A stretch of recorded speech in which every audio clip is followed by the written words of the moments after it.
Pernahkah kalian merasa bahwa dunia ini penuh dengan kebencian dan kekerasan yang tak kunjung berhenti? Namun, di tengah kehancuran dan perang, ada satu hal yang tak bisa dihancurkan, harapan. Bagaimana seseorang yang kehilangan segalanya bisa menemukan kekuatan untuk bertahan? Temukan kisah luar biasa ini, yang akan menggugah hati dan membuka mata kalian tentang arti perdamaian sejati. Assalamualaikum warahmatullahi wabarakatuh. Halo, sahabat semua. Semoga kalian semua dalam keadaan baik. Di video kali ini, kita akan membahas kisah yang sangat menyentuh hati tentang perjuangan dan harapan di tengah perang. Jadi, jangan lewatkan setiap detiknya ya. Jika kalian merasa terinspirasi atau ingin berbagi pendapat tentang tema ini, jangan lupa untuk like video ini, dan tinggalkan komentar di bawah. Dari kota mana kalian menonton video ini? Dan pastikan untuk subscribe channel ini agar kalian tidak ketinggalan cerita-cerita inspiratif lainnya. Terima kasih sudah mendukung. Dan mari kita terus sebarkan harapan dan cinta. Mari kita mulai saja ceritanya. Hari itu, langit Gaza terlihat begitu cerah, seolah dunia ini masih damai. Namun, semua itu hanyalah ilusi yang akan segera runtuh. Tidak ada yang menyangka bahwa langit yang biasanya menenangkan itu akan berubah menjadi lautan asap hitam yang menyelimuti kota.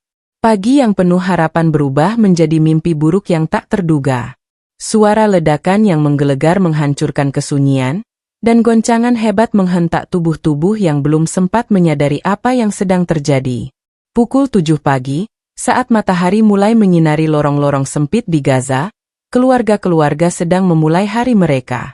Ibu-ibu menyiapkan sarapan untuk anak-anak kecil yang dengan riang menyapa pagi. Namun, kedamaian itu tidak berlangsung lama. Tiba-tiba, suara sirene menggema di seluruh penjuru kota, mengingatkan warga akan ancaman yang tak terduga. Namun, meskipun sirene sudah berbunyi, tak ada cukup waktu untuk bersembunyi. Serangan itu datang begitu cepat, dan Gaza hanya bisa merasakan kehancuran yang begitu mendalam. Di sebuah rumah kecil di pinggiran Gaza, seorang ibu muda bernama Hana sedang merapikan pakaian anaknya, Ali, yang baru saja selesai sekolah. Hana belum tahu bahwa hari itu akan menjadi hari terakhir ia melihat rumahnya dalam keadaan utuh. Ketika Hana dan Ali duduk di meja makan, tiba-tiba suara ledakan keras menghantam dinding rumah mereka. Debu dan pecahan kaca berterbangan ke udara, membuat mereka terlempar ke lantai. Hana menjerit keras, mencoba melindungi anaknya dengan tubuhnya. Namun, ledakan demi ledakan terus mengguncang bumi, seolah-olah dunia ini sedang berperang melawan dirinya. Hana! Ali! Teriak ayah Ali, Faisal, yang tiba-tiba muncul dari luar rumah.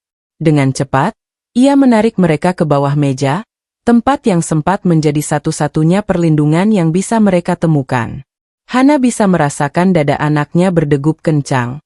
Ketakutan.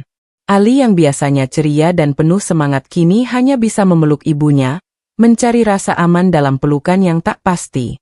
Di luar sana, di sepanjang jalan Gaza, keadaan tidak jauh berbeda. Warga yang tengah berusaha menyelamatkan diri dari serangan tak terduga ini berlarian menuju tempat yang mereka anggap aman. Namun, tidak ada yang bisa menghindari amukan serangan udara yang datang dari langit. Gedung-gedung bertingkat hancur seketika, tanah berguncang hebat, dan rumah-rumah yang dulunya menjadi tempat perlindungan bagi keluarga kini berubah menjadi puing-puing yang berserakan. Suara tangisan dan jeritan mulai terdengar di mana-mana, suara orang-orang yang kehilangan segalanya dalam sekejap. Tentu saja, di saat seperti itu, tidak ada waktu untuk berpikir.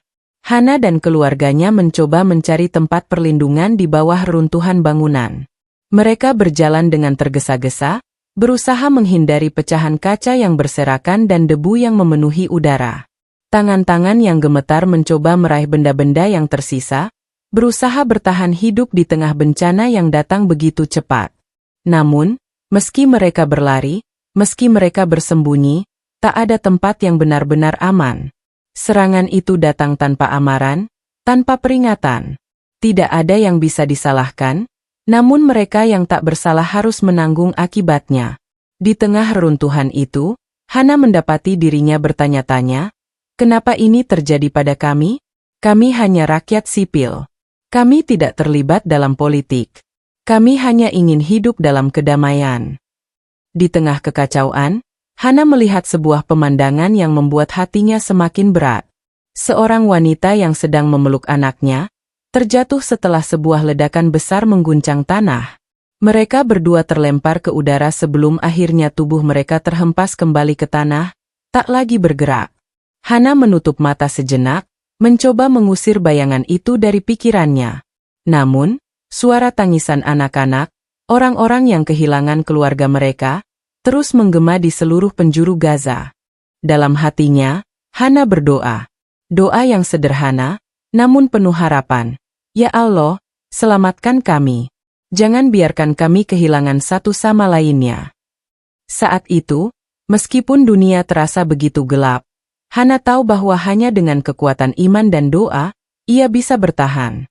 Namun, di mana harapan bisa ditemukan di tengah kehancuran yang begitu besar? Gaza yang dulunya menjadi tempat yang ramai dengan tawa anak-anak kini hancur lebur. Serangan-serangan udara yang datang begitu cepat seolah-olah tidak ada ujungnya. Pagi yang penuh harapan kini berubah menjadi malam yang tak terhingga. Di balik kebisingan ledakan dan suara sirene, setiap keluarga, setiap orang, menyimpan rasa takut yang sama. Apakah mereka akan bertahan hidup hari ini? Ataukah mereka akan menjadi korban berikutnya dari perang yang tak kunjung berhenti ini? Gaza telah berubah menjadi padang pasir, dengan darah dan air mata yang membasahi tanah. Mereka yang selamat dari serangan tidak tahu sampai kapan mereka bisa bertahan, dan apakah dunia akan peduli dengan derita yang mereka alami. Tetapi satu hal yang pasti, mereka yang bertahan, mereka yang terus berjuang, akan selalu mengingatkan dunia bahwa di balik setiap perang, ada manusia yang menderita. Di belahan dunia lainnya, Israel, yang dulunya dikenal dengan ketenangannya, kini tengah dilanda ketakutan yang tak terduga. Pagi yang seharusnya cerah dan damai, berubah menjadi hari yang penuh dengan kegelisahan. Di langit yang biasanya biru dan tenang, kini terlihat pemandangan yang jauh lebih menakutkan. Rudal-rudal dari Iran, yang dihujani dengan ketegangan politik dan militer yang semakin memuncak, meluncur menuju Israel dengan kecepatan yang tak bisa dihindari. Tiada ampun, tiada peringatan. Semua yang ada di bawah langit itu hanya bisa berdoa agar mereka selamat. Di Tel Aviv, kota yang selalu ramai dengan kehidupan urban yang modern, suara sirene terdengar keras, memecah keheningan pagi. Orang-orang yang tengah beraktivitas, baik di kantor atau di jalan-jalan, mulai berlari menyelamatkan diri. Tidak ada yang tahu kapan rudal itu akan jatuh, dan lebih buruk lagi, tidak ada tempat yang benar-benar aman. Semua orang, tanpa kecuali, terancam dalam waktu yang sangat singkat. Mereka yang biasanya merasa aman di rumah mereka, kini merasa seperti terjebak dalam ketidakpastian yang luar biasa. Di salah satu sudut kota, seorang ibu muda bernama Miriam sedang mempersiapkan sarapan untuk anaknya yang baru berusia 5 tahun. Miriam adalah seorang ibu yang selalu ingin memberikan yang terbaik bagi keluarganya, terutama untuk anak sematawayangnya, Daniel. Meskipun kehidupan mereka di Israel cukup baik, hari itu, hidup mereka akan berubah selamanya. Miriam baru saja selesai menyiapkan makanan ketika sirene pertama kali terdengar. Dengan cepat, ia meraih tangan Daniel dan menariknya ke ruang bawah tanah yang dijadikan tempat perlindungan. Pergi sekarang. Cepat, teriak Miriam dengan suara cemas, matanya penuh dengan ketakutan. Tapi Daniel, yang tidak sepenuhnya memahami situasi, hanya memandang ibunya dengan tatapan bingung. Kenapa, Bu? Apa yang terjadi? Miriam mencoba menenangkan anaknya, meskipun hatinya sendiri sudah dipenuhi kecemasan. Ada badai besar datang, sayang. Kita harus bersembunyi sebentar, agar aman. Ia menggenggam tangan Daniel lebih erat, sambil membawa anaknya menuju ruang bawah tanah yang sudah menjadi tempat perlindungan bagi banyak keluarga sejak ketegangan dengan negara tetangga semakin meningkat. Saat mereka berlari, rudal pertama yang jatuh tidak jauh dari rumah mereka. Ledakannya menggetarkan seluruh bangunan, dan segala sesuatu yang ada di sekitar mereka bergetar hebat. Beberapa potongan kaca berhamburan di jalan, dan api mulai membumbung tinggi di kejauhan. Miriam merasakan jantungnya hampir berhenti berdegup. Begitu dekatnya. Dan, saat itu, ia hanya bisa berdoa dalam hati, memohon agar mereka berdua bisa selamat. Kehidupan di Israel yang dulunya penuh harapan kini terasa sangat rapuh. Miriam ingat betul bagaimana ia dan suaminya, David, berbicara tentang masa depan mereka beberapa bulan yang lalu. Mereka memimpikan kehidupan yang penuh kedamaian untuk anak mereka. Tapi saat itu, kedamaian itu terasa begitu jauh, seolah terlepas dari genggaman tangan mereka. Di sisi lain kota, David, suami Miriam, yang sedang bekerja di sebuah kantor pemerintahan, segera menyadari bahwa situasi menjadi semakin genting. Ruang rapat yang ia duduki mendadak berubah menjadi kekacauan, dengan rekan-rekannya berlarian mencari perlindungan. Tidak ada yang bisa diandalkan selain sistem pertahanan udara Israel yang dikenal dengan nama Iron Dome, yang sejauh ini berhasil menahan serangan-serangan rudal dari musuh. Namun, pada saat itu, bahkan Iron Dome pun tidak cukup kuat untuk menahan serangan bertubi-tubi yang datang dari Iran. "Apakah kita akan selamat?" tanya salah satu rekan David. Suara ketakutan jelas terdengar. David tidak menjawab, ia hanya bisa berdoa dalam hati. Di saat yang penuh ketidakpastian itu, ia mencoba menghubungi Miriam melalui telepon. "Miriam, kamu di mana? Sudah amankah di situ?" Namun, sambungan telepon terputus. Hanya terdengar suara desingan yang menandakan bahwa jaringan komunikasi sedang terganggu. David merasa cemas, bahkan lebih cemas dari sebelumnya. Ia tahu, seiring dengan terus meningkatnya intensitas serangan, tidak ada yang bisa dijamin akan selamat. Ledakan berikutnya menghancurkan gedung yang berada tidak jauh dari kantornya, membuat seluruh gedung berguncang hebat. Orang-orang berlarian panik, dan David, yang kini berada di lantai bawah, merasakan kepanikan yang sama. Meski ia seorang pria yang terbiasa menghadapi tekanan di tempat kerja, rasa takut dan kecemasan tentang keselamatan keluarganya membayangi pikirannya.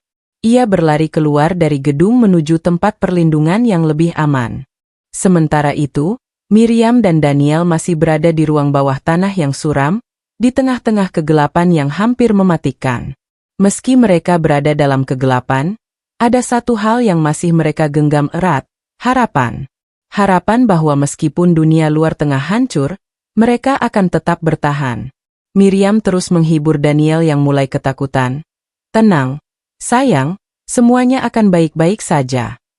Namun, meskipun ia berkata demikian, Miriam merasa ada ketakutan yang semakin menguasai dirinya.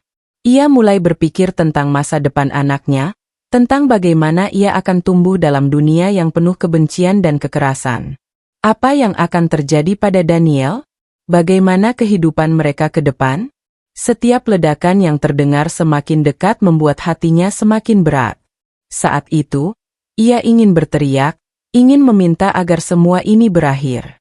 Tapi ia tahu, di tengah-tengah kekacauan ini, satu-satunya cara untuk bertahan adalah dengan sabar dan terus berharap. Israel yang pernah dikenal dengan kedamaian dan keamanan kini terhantam oleh badai yang tak terduga. Kedamaian yang pernah terasa begitu dekat, kini menjadi impian yang sulit untuk digapai. Meskipun begitu, di tengah semua kehancuran ini, ada secercah harapan bahwa suatu hari perdamaian akan kembali datang. Namun, untuk saat ini, bagi Miriam, David, dan seluruh warga Israel, yang bisa mereka lakukan hanyalah berdoa dan bertahan hidup. Di tengah runtuhan kota Gaza, Yasin, seorang anak berusia 10 tahun, berjalan tanpa tujuan. Wajahnya yang penuh debu dan darah mencerminkan penderitaan yang lebih dari sekadar fisik. Rumah yang dulu menjadi tempatnya berlari pulang, kini hanya tinggal kenangan. Semua yang ia miliki telah hilang dalam sekejap. Orang tuanya, adik-adiknya, semuanya telah pergi, tertimpa puing-puing gedung yang hancur akibat serangan udara Israel. Yasin tak tahu kemana harus pergi. Ia hanya mengikuti jalan yang ada di depan mata, seakan dunia di sekelilingnya berhenti bergerak, sementara dirinya tetap berjalan, tanpa tujuan. Di antara runtuhan, suara-suara tangisan terdengar di mana-mana. Mereka yang selamat berusaha mencari pertolongan, mencoba untuk menemukan keluarga mereka yang hilang. Namun, Bagi Yasin, semuanya terasa hampa. Ia sudah terlalu sering melihat kekejaman perang, melihat orang-orang yang seharusnya melindunginya sekarang berjuang untuk bertahan hidup. Hatinya begitu berat, penuh dengan tanya. Apa arti hidup jika semuanya bisa dihancurkan dalam sekejap? Apa arti harapan jika hanya kegelapan yang datang setelahnya? Yasin duduk di tepi jalan yang penuh dengan puing-puing, memandangi wajah-wajah yang tak asing namun tak bisa ia kenali. Semua orang tampak sama, terluka dan bingung. Tak ada lagi yang bisa dibanggakan, tak ada lagi yang bisa diperjuangkan. Semua yang ada hanyalah penderitaan yang tak terkatakan. Ia merasa tak ada yang peduli lagi dengan hidupnya. Bahkan doa yang biasa ia panjatkan tiap malam seakan tak lagi ada artinya. Ia bertanya-tanya, kenapa harus ada perang? Kenapa harus ada kekejaman? Apa yang salah dengan dunia ini? Pikirannya terhenti saat ia melihat seorang wanita tua yang berjalan pelan dengan tongkat. Tubuhnya gemetar, wajahnya penuh keriput. Wanita itu berhenti di depan Yasin dan memandangnya dengan mata yang penuh kasih sayang, seolah mengenal kesedihan yang sama. Tanpa kata, wanita itu memberikan sepotong roti kering kepada Yasin. Untuk Muna, ujarnya dengan suara yang penuh kelembutan. Yasin memandangnya dengan tatapan kosong, tidak tahu harus berkata apa. Ia menerima roti itu, namun rasanya tidak ada artinya. Kenapa kamu memberi ini padaku? Tanya Yasin pelan, suaranya terdengar lemah. Wanita itu tersenyum lembut, meskipun wajahnya juga penuh dengan luka. Karena kita semua harus saling peduli nak. Di dunia ini, kita mungkin tak bisa menghindari kesedihan, tetapi kita bisa memilih untuk berbagi. Jika kau ingin hidup, kau harus memberi, meskipun hanya sedikit.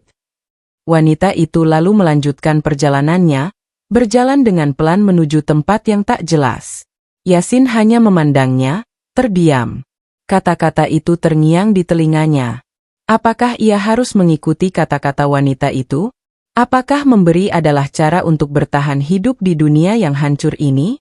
Namun, di saat yang sama, ia merasa semakin terasing. Perasaan kehilangan semakin dalam. Ia kehilangan orang tua, adik-adiknya, rumahnya, dan segala sesuatu yang pernah ia miliki. Tidak ada yang tersisa untuknya, kecuali rasa sakit dan kehampaan. Hidupnya tidak lebih dari sekadar perjuangan untuk bertahan hidup. Namun, apakah itu cukup? Apakah hanya bertahan hidup saja yang bisa membawa kebahagiaan? Di sisi lain, di Israel, Miriam juga merasakan kepedihan yang tak kalah dalam. Ia masih bersembunyi di ruang bawah tanah bersama anaknya, Daniel. Namun hatinya jauh lebih berat daripada tubuh yang terkurung di ruang sempit itu. Ledakan rudal yang datang bertubi-tubi menghancurkan segala yang ada di luar sana, dan Miriam tahu bahwa suaminya, David, mungkin sudah tidak selamat.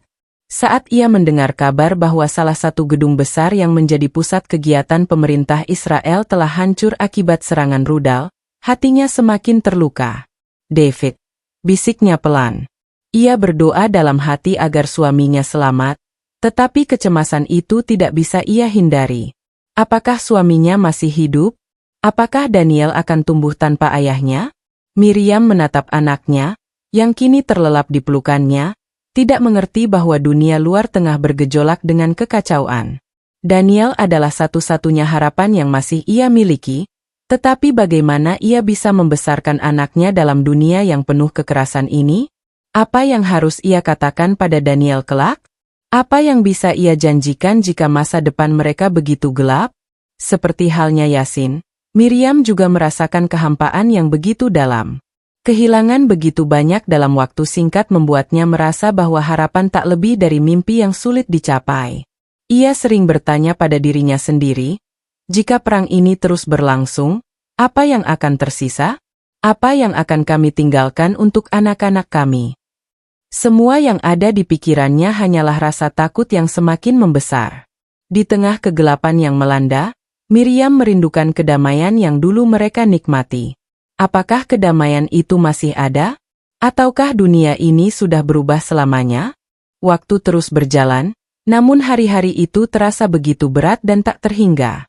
Hari demi hari, Yasin dan Miriam menjalani hidup dalam bayang-bayang ketakutan dan kehilangan. Mereka bertahan, meskipun dalam hati mereka tumbuh rasa kesedihan yang begitu dalam. Mereka berdua menyadari bahwa meskipun mereka saling berjauhan, mereka merasakan kesedihan yang sama. Yasin kehilangan keluarganya, dan Miriam merasa hidupnya hancur tanpa suaminya. Namun, meskipun dunia mereka begitu gelap, ada satu hal yang mereka tahu. Mereka masih memiliki satu sama lain. Dalam penderitaan, mereka menemukan kekuatan untuk bertahan. Walaupun keduanya tidak pernah bertemu, Yasin dan Miriam, dalam keheningan hidup mereka yang penuh ketidakpastian, mengerti bahwa ada hal-hal yang lebih penting daripada hanya bertahan hidup. Ada harapan yang harus terus dijaga, bahkan di tengah kehancuran yang paling dalam. Dan meskipun mereka merasa dunia ini telah meninggalkan mereka, satu hal tetap ada.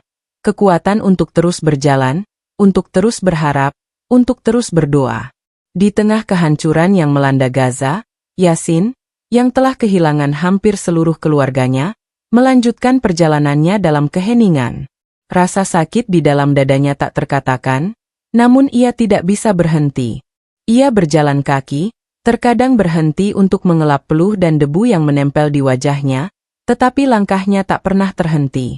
Meskipun dunia seakan runtuh di sekelilingnya, ada sesuatu yang tetap membuat Yasin terus bergerak.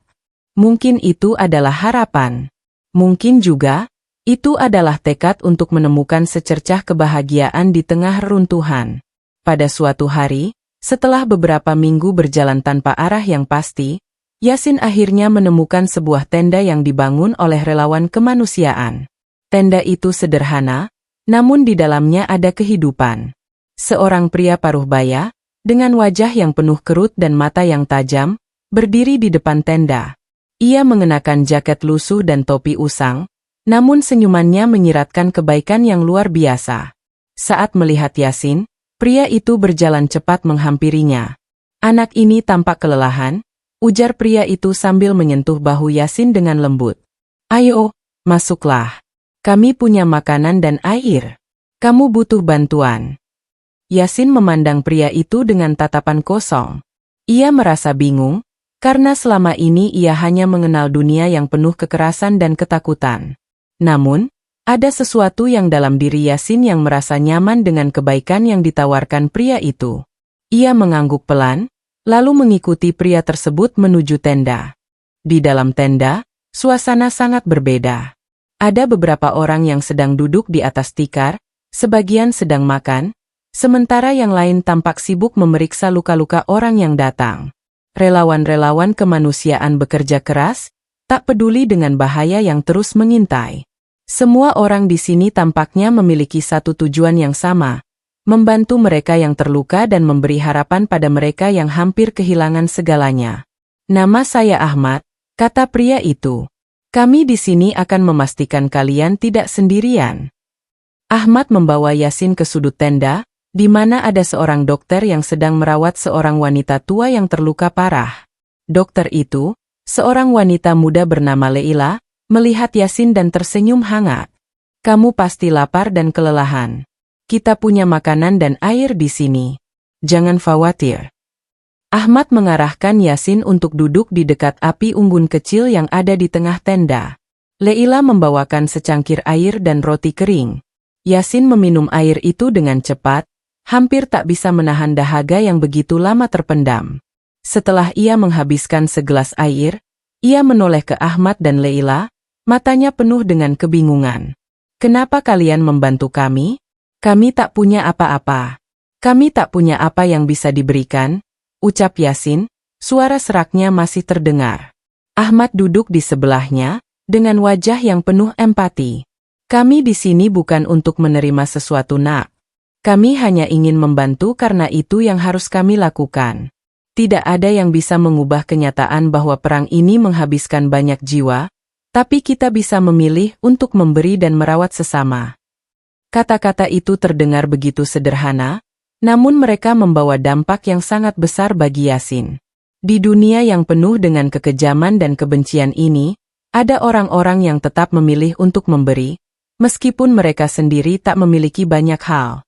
Yasin menundukkan kepalanya, mencoba menahan air mata yang mulai mengalir. Rasanya, Semua beban yang ia bawa begitu lama akhirnya mulai terangkat, meskipun sedikit. Di sisi lain, Miriam dan Daniel masih berada di ruang bawah tanah yang sempit, menunggu dengan penuh kecemasan. Mereka mendengar suara ledakan yang terus berdatangan, menggetarkan tanah dan dinding tempat mereka berlindung. Miriam memeluk Daniel erat-erat, berusaha menenangkan anaknya yang semakin takut. "Ibu, kapan perang ini berhenti?" tanya Daniel dengan suara bergetar. Miriam menghela napas panjang, berusaha mencari kata-kata yang tepat. "Saya tidak tahu sayang. Tapi kita harus terus bertahan. Kita harus tetap kuat." Miriam menatap keluar dari jendela kecil yang ada di bawah tanah, melihat langit yang penuh dengan asap dan ledakan yang terus terjadi. Dalam hatinya, ia merasa kosong. Ia merindukan David, suaminya. Apakah ia masih hidup? Apakah ia bisa bertahan di luar sana? Semua pertanyaan itu terus berputar dalam pikirannya, namun tak ada jawaban yang memuaskan. Hari demi hari berlalu, dan meskipun Miriam terus berusaha kuat demi Daniel, hatinya tak bisa menahan rasa cemas yang semakin menguasai dirinya. Pada suatu hari, setelah beberapa minggu berlalu, suara sirene berhenti. Namun, bukan karena serangan itu selesai, melainkan karena mereka kehabisan energi dan bahan bakar untuk melanjutkan serangan. Di saat yang penuh kecemasan itu, tiba-tiba terdengar suara ketukan pelan di pintu bawah tanah. Miriam segera berdiri, menggendong Daniel, dan berjalan ke pintu dengan hati yang berdebar. Siapa yang datang? Apakah ini tanda bahwa mereka selamat atau malah sebuah ancaman baru?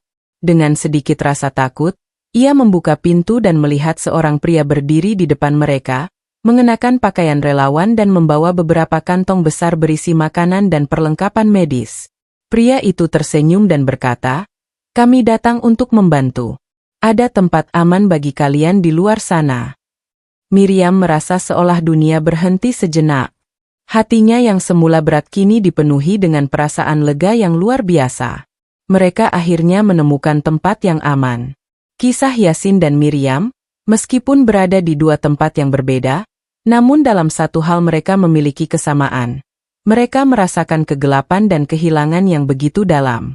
Namun, di tengah kegelapan itu, ada orang-orang yang masih memiliki cahaya dalam hati mereka. Ada kebaikan yang tak terduga, dan kasih sayang yang datang tanpa pamrih. Yasin menemukan harapan di tengah tenda kemanusiaan, dan Miriam menemukan secercah harapan dalam bantuan yang datang tepat pada waktunya. Keajaiban-keajaiban kecil ini, meskipun tampak sederhana, adalah apa yang mengikat mereka semua, baik itu di Gaza yang porak-poranda maupun di Israel yang dihujani rudal. Di tengah kehancuran yang tak terhindarkan, manusia masih bisa berbagi kebaikan. Mereka saling memberi, meski tak memiliki banyak. Dalam kegelapan yang pekat, mereka masih bisa menemukan cahaya.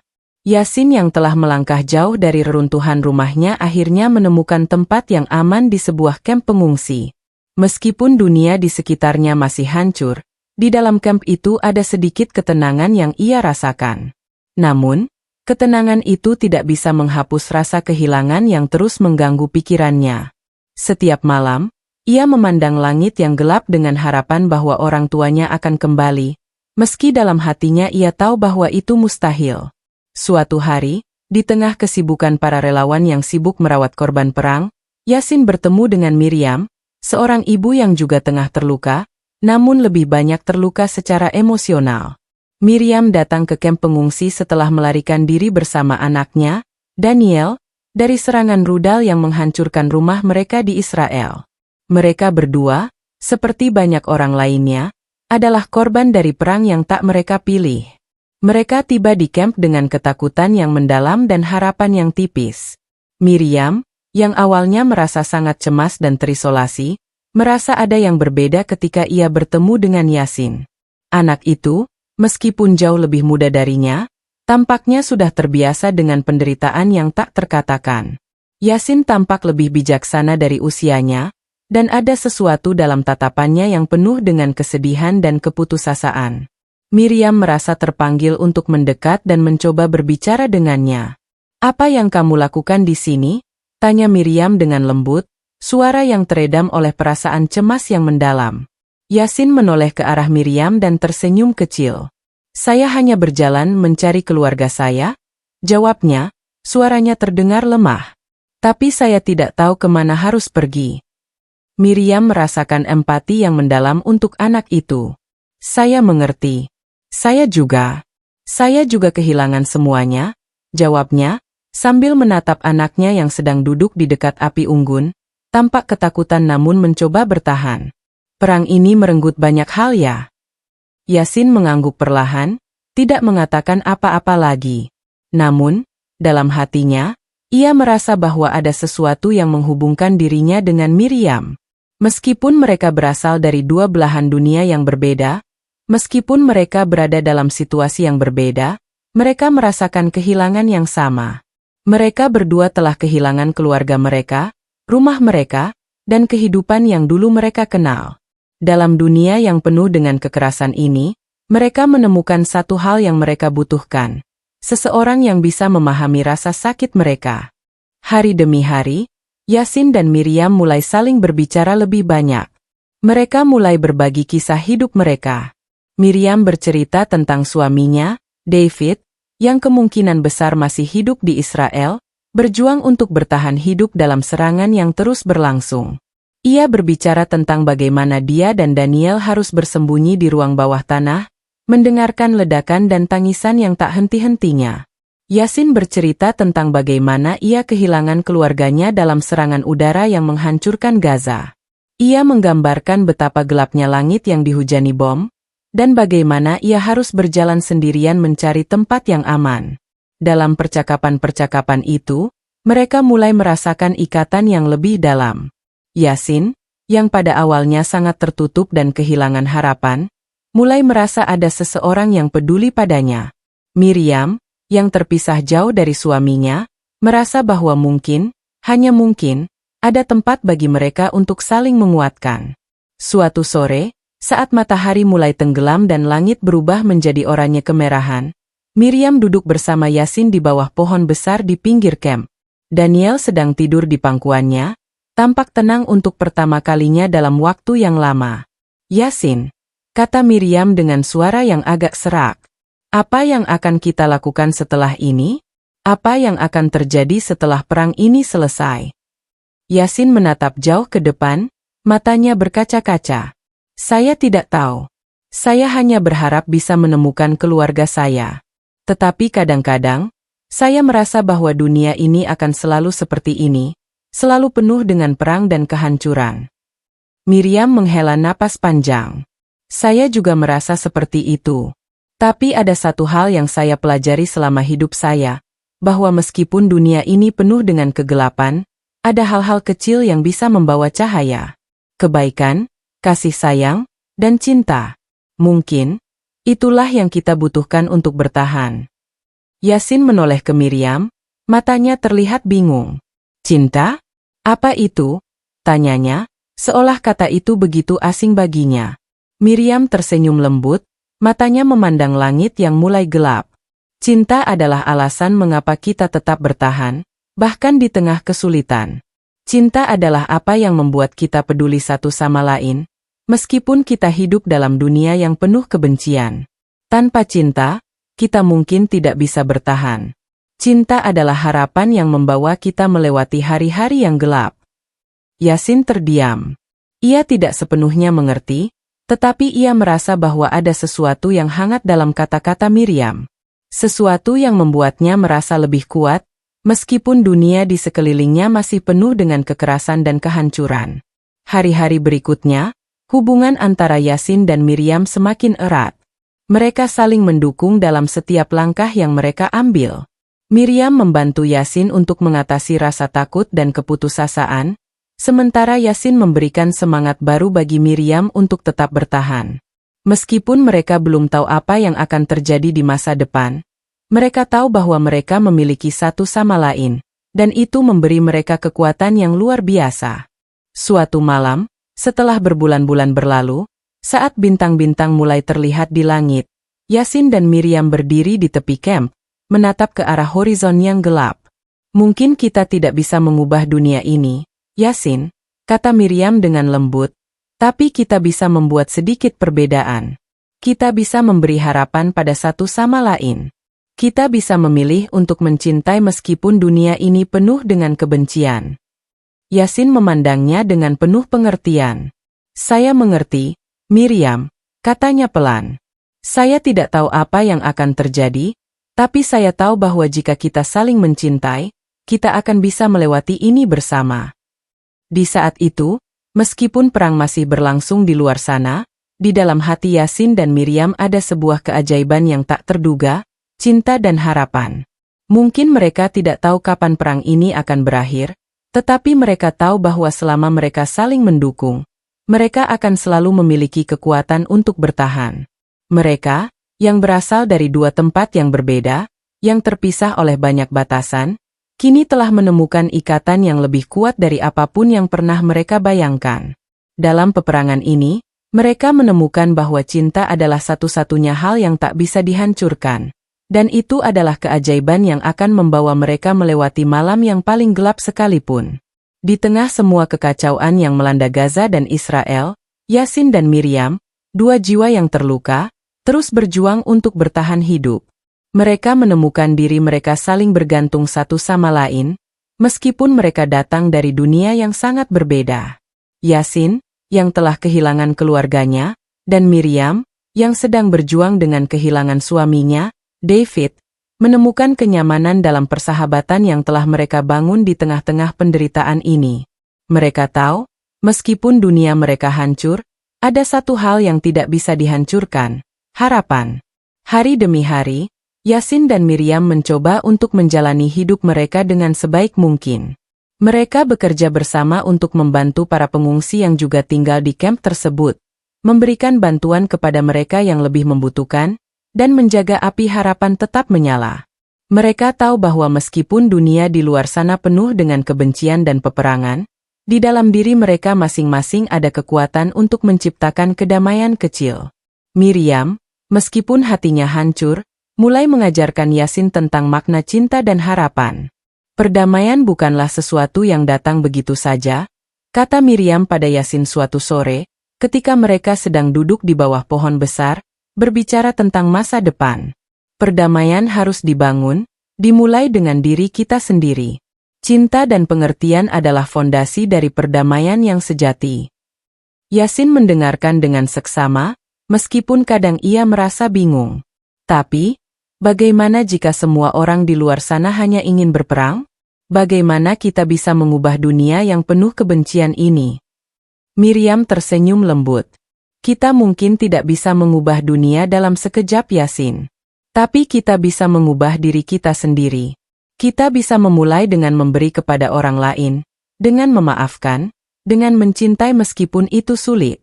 Itu adalah langkah pertama. Dan jika kita bisa menularkan itu kepada orang lain, maka dunia akan berubah, sedikit demi sedikit. Yasin menunduk, berpikir tentang kata-kata Miriam. Sejak kehilangan keluarganya, ia tidak pernah benar-benar tahu apa arti cinta. Tetapi sekarang, bersama Miriam, ia mulai memahami bahwa cinta bukan hanya tentang kebahagiaan yang datang dalam bentuk yang indah. Cinta adalah tentang memberi tanpa mengharapkan balasan, tentang melangkah bersama seseorang meskipun jalan yang ditempuh penuh dengan tantangan. Waktu terus berlalu, dan meskipun kamp pengungsi masih dipenuhi dengan orang-orang yang terluka dan penuh kesedihan, Yasin dan Miriam merasa ada sesuatu yang lebih besar yang menghubungkan mereka dengan orang-orang di sekitar mereka. Ada kedamaian yang datang dari dalam diri mereka, kedamaian yang tidak bisa diberikan oleh siapapun kecuali diri mereka sendiri.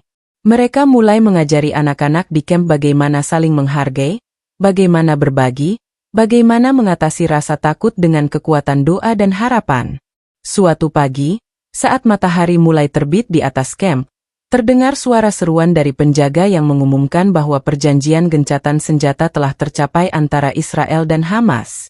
Meskipun gencatan senjata ini masih rapuh dan jauh dari sempurna, itu adalah tanda bahwa dunia mungkin mulai bergerak menuju perdamaian.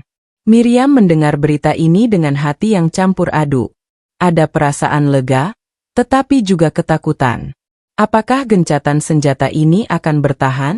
Apakah perdamaian yang dicapai benar-benar akan membawa perubahan? Di tengah kerumunan yang berkumpul untuk mendengar pengumuman itu, Yasin dan Miriam saling berpandangan. Mereka tahu bahwa ini adalah langkah pertama, tetapi mereka juga tahu bahwa jalan menuju perdamaian sejati masih panjang. Tidak ada jaminan bahwa gencatan senjata ini akan bertahan lama. Namun, mereka berdua juga tahu satu hal yang lebih penting. Perdamaian sejati tidak datang dari perjanjian antar negara saja, tetapi dari hati setiap individu. Kita harus percaya, kata Miriam, sambil menggenggam tangan Yasin. Perdamaian dimulai dengan kita. Jika kita bisa menjaga harapan dan cinta dalam hati kita, maka suatu hari nanti, dunia akan mengikutinya. Yasin mengangguk, meskipun hatinya penuh dengan keraguan. Saya ingin percaya itu, jawabnya pelan. Saya ingin percaya bahwa dunia bisa menjadi tempat yang lebih baik. Hari-hari setelah gencatan senjata itu dimulai dengan perasaan campur aduk. Di satu sisi, ada harapan bahwa perang ini akan segera berakhir. Namun di sisi lain, ada rasa takut yang terus menghinggapi mereka. Apa yang akan terjadi setelah ini? Akankah perdamaian ini bertahan? Atau akankah perang kembali mengobarkan api kebencian di dunia ini? Namun, meskipun dunia di luar sana masih penuh dengan ketidakpastian, di dalam hati Yasin dan Miriam, ada keyakinan yang tumbuh semakin kuat. Mereka mulai melihat dunia dengan cara yang berbeda, bukan lagi sebagai tempat yang penuh dengan kebencian, tetapi sebagai tempat yang penuh dengan kemungkinan untuk berubah. Mereka tahu bahwa untuk mencapai perdamaian, mereka harus menjadi bagian dari perubahan itu. Bulan demi bulan berlalu, dan meskipun hidup di kamp pengungsi tidak mudah, Yasin dan Miriam terus berusaha. Mereka memutuskan untuk mendirikan sekolah kecil di kamp itu, mengajar anak-anak yang telah kehilangan banyak, mengajarkan mereka untuk bermimpi lagi, untuk berharap lagi. Yasin mengajarkan anak-anak tentang pentingnya saling membantu, dan Miriam mengajarkan mereka tentang arti perdamaian, tentang bagaimana mencintai meskipun dunia seakan tidak berpihak pada mereka. Suatu hari, setelah beberapa bulan berlalu, ada sebuah kejutan yang datang tanpa diduga. Sebuah kelompok relawan dari luar negeri datang ke kamp untuk memberikan bantuan lebih lanjut, membawa lebih banyak sumber daya untuk membangun kembali apa yang telah hancur. Dalam kelompok relawan itu, Miriam melihat seseorang yang sangat dikenalnya. David, suaminya, berdiri di antara mereka, tampak lelah namun hidup. Miriam berlari ke arah David, hampir tidak percaya dengan apa yang dilihatnya. "David!" teriaknya, suara yang penuh dengan emosi. Mereka saling berpelukan, merasakan kehangatan yang sudah lama hilang. David tersenyum, meskipun wajahnya tampak penuh dengan kelelahan. "Aku tahu kita akan bertemu lagi," katanya dengan lembut. "Kita bisa melakukannya, Miriam. Kita bisa melalui semua ini bersama." Perjumpaan itu adalah simbol bahwa, meskipun dunia penuh dengan kekejaman, ada selalu ruang untuk harapan dan perdamaian. Yasin yang melihatnya merasa hatinya dipenuhi dengan kebahagiaan. "Jangan pernah menyerah," kata Miriam kepada Yasin. "Perdamaian itu mungkin tidak mudah, tapi kita bisa mencapainya jika kita saling mendukung." Bersama-sama, Yasin, Miriam, dan David berdiri di tengah kamp pengungsi, memandang masa depan dengan harapan yang lebih besar. Mereka tahu bahwa perjalanan mereka belum berakhir, tetapi dengan cinta, pengertian, dan harapan, mereka bisa membangun dunia yang lebih baik, dimulai dari mereka sendiri. Perdamaian, seperti yang Miriam katakan, dimulai dengan kita. Dan mereka, bersama-sama, adalah bukti bahwa cinta dan harapan bisa mengubah dunia. Terima kasih sudah menonton video ini hingga selesai, sahabat. Semoga kisah tentang harapan, cinta, dan perdamaian ini bisa memberi kita semua inspirasi untuk terus berjuang, bahkan di saat-saat terberat sekalipun. Ingat, meskipun dunia ini penuh dengan tantangan, kita semua memiliki kekuatan untuk membuat perbedaan, dimulai dari diri kita sendiri. Jangan lupa untuk like, komen, dan share video ini jika kalian merasa terinspirasi. Dan tentu saja, subscribe channel ini untuk lebih banyak kisah-kisah mengharukan dan penuh makna lainnya. Sampai jumpa di video berikutnya. Dan semoga hari kalian selalu penuh dengan harapan dan kebahagiaan. Demikian cerita dalam episode ini, semoga menghibur dan semoga dunia ini selalu damai dan baik-baik saja. Karena dalam suatu peperangan yang ada hanyalah kerugian dalam bentuk korban harta, benda bahkan nyawa. Semoga Allah selalu melindungi kita semua dari mara bahaya. Wassalamualaikum warahmatullahi wabarakatuh.